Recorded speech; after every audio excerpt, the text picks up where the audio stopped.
अगर हम आपसे ये सवाल पूछें कि भारत के पहले प्रधानमंत्री का नाम क्या था, तो आप यही कहेंगे कि देश के पहले प्रधानमंत्री पंडित जवाहरलाल नेहरू थे।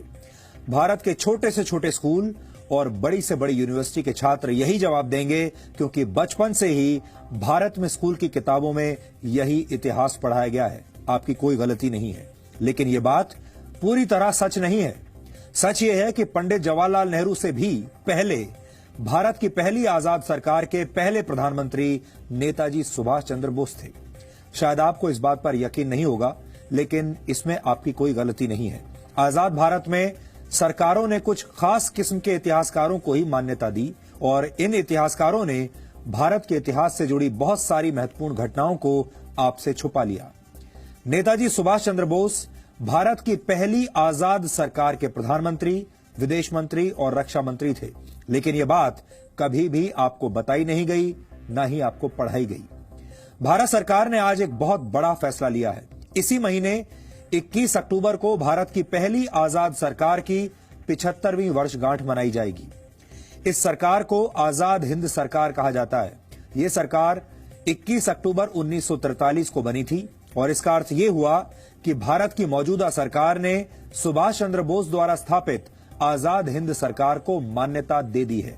इस मौके पर प्रधानमंत्री नरेंद्र मोदी लाल किले का दौरा करेंगे और वहां आजाद हिंद फौज संग्रहालय का उद्घाटन करेंगे।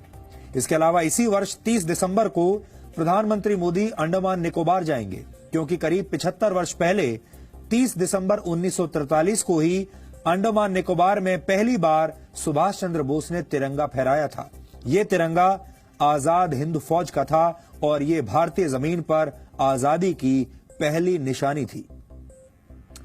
मौजूदा सरकार ऐसा क्यों कर रही है, इसके पीछे की राजनीति क्या है, ये सब कुछ तो आपने दिन भर न्यूज चैनलों पर होने वाली डिबेट्स में सुन लिया होगा, लेकिन कोई ये बात नहीं कर रहा कि नेताजी सुभाष चंद्र बोस के योगदान को हमारे देश में कमतर क्यों माना गया।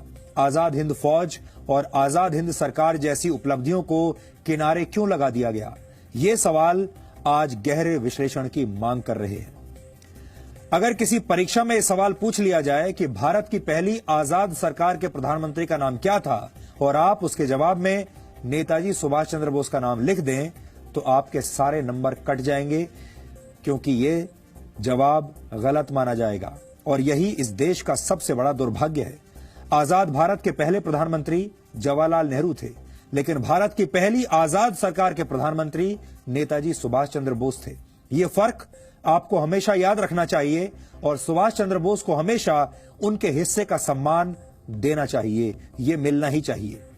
भारत की पहली आजाद सरकार की स्थापना और उसकी घोषणा सुभाष चंद्र बोस ने 21 अक्टूबर 1943 को की थी। इस घोषणा के तुरंत बाद 23 अक्टूबर 1943 को आजाद हिंद सरकार दूसरे विश्व युद्ध के मैदान में उतर गई थी। आजाद हिंद सरकार के प्रधानमंत्री नेताजी सुभाष चंद्र बोस ने ब्रिटेन और अमेरिका के खिलाफ युद्ध का ऐलान कर दिया था। उस वक्त 9 देशों की सरकारों ने सुभाष चंद्र बोस की सरकार को अपनी मान्यता दी थी। जापान ने 30 अक्टूबर 1943 को आजाद हिंद सरकार को मान्यता दी। उसके बाद जर्मनी, फिलीपींस, थाईलैंड, मंचूरिया और क्रोएशिया ने भी आजाद हिंद सरकार को अपनी मान्यता दे दी। आजाद हिंद सरकार ने जापान सरकार के साथ मिलकर म्यांमार के रास्ते पूर्वोत्तर भारत में प्रवेश करने की योजना बनाई थी। सुभाष चंद्र बोस ने बर्मा की राजधानी रंगून को अपना हेडक्वार्टर बनाया और तब वहां जापान का कब्जा हुआ करता था। 18 मार्च 1944 को सुभाष चंद्र बोस की आजाद हिंद फौज ने भारत की धरती पर कदम रखा था और उस जगह को अब नागालैंड की राजधानी कोहिमा के नाम से जाना जाता है।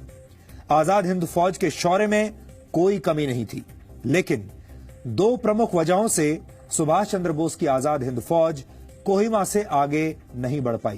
पहली वजह यह थी कि यह युद्ध जंगलों में लड़ा जा रहा था और तब जुलाई का महीना था और भारी बारिश की वजह से सेना का आगे बढ़ना मुश्किल था। और दूसरी बड़ी वजह यह थी कि आजाद हिंद फौज के पास एयर सपोर्ट नहीं था।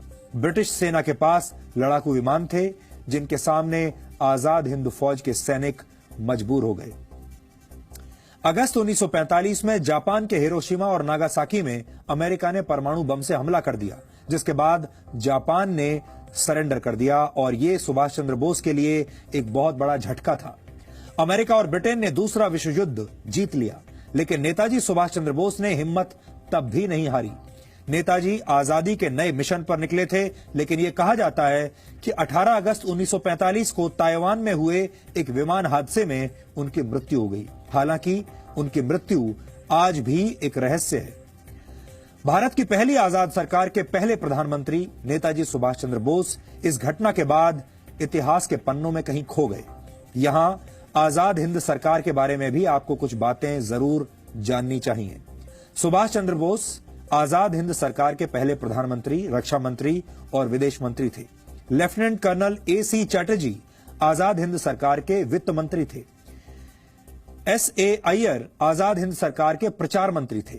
रास बिहारी बोस को आजाद हिंद सरकार का सलाहकार बनाया गया था और इस सरकार की स्थापना करते वक्त नेताजी सुभाष चंद्र बोस ने यह शपथ ली थी कि ईश्वर के नाम पर मैं ये पवित्र शपथ लेता हूं कि भारत और उसके 38 करोड़ लोगों को आजाद करवाऊंगा।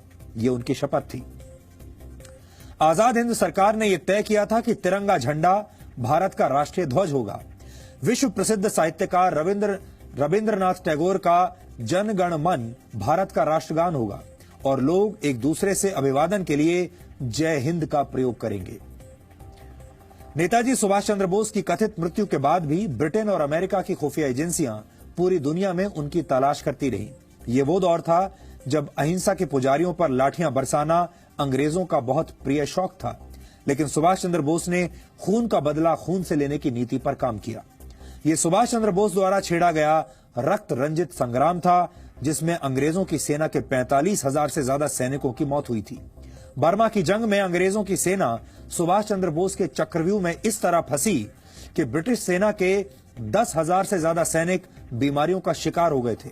इस लड़ाई में अमेरिका की सेना के भी 3,000 से ज्यादा सैनिकों की मौत हुई थी और यही वजह है कि ब्रिटेन और अमेरिका की खुफिया एजेंसियां मिलकर सुभाष चंद्र बोस को किसी भी तरह से ढूंढकर सजा देना चाहती थी। अंग्रेजों ने उन पर हजारों अंग्रेज सैनिकों की हत्या के आरोप लगाए, लेकिन ये आरोप सुभाष चंद्र बोस के लिए किसी मेडल से कम नहीं थे। भारत में लाखों लोगों की हत्या करने वाले अंग्रेजों को सुभाष चंद्र बोस ने यह बता दिया था कि अहिंसा और शांति भारत की कमजोरी नहीं, भारत को हथियारों से जवाब देना भी उतना ही अच्छी तरीके से आता है।